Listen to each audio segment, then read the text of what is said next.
Бүгінгі күнде елімізде социалдық қолдау-қуатлауға мұқтаж, әсіресе ата-ана қарамағынан айырылған жастар мәселесі мемлекеттік саясаттың ахметлі бағдарларының біріне айланған.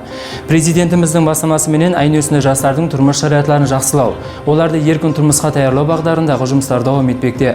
Атап айтқанда, Бозатау районы Еркіндария ауыл бұқаралар жиыны тұрғыны Малика Әуезбаеваға жаңа тұрақ жай кілттерінің тапсырылуы сөзіміздің айқын мысалы.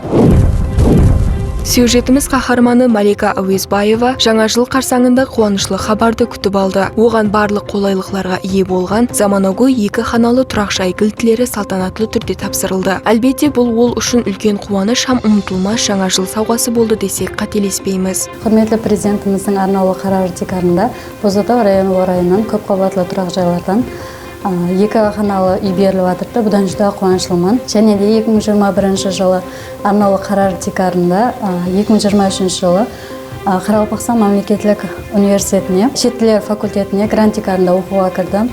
Бұдан жүдә қуанышлымын, себебі мен көп жылдар оқуға тапсырып кіре алмай жүріп едім. Бұл үшін құрметті президентімізге өз мінедаршылығымды білдіремін һәм келешекте елге пайдасы тиетұғындай қанеге болып жетісуге уәде беремін. Елімізде әмелге асырылып атырған бұндай игіліклі бастамалар тек қана бір жастың өмірінде ахметлі бұрылыс болып қоймастан, ал жәмиетте социалдық әділдік һәм қамқорлық принциптерінің әмелде қалай жүзеге шығарылып атырғанын айқын көрсетеді. Бұнан соң меймандар жаңа тұрақ жайда жаратылған шариғатлармен жақыннан танысты.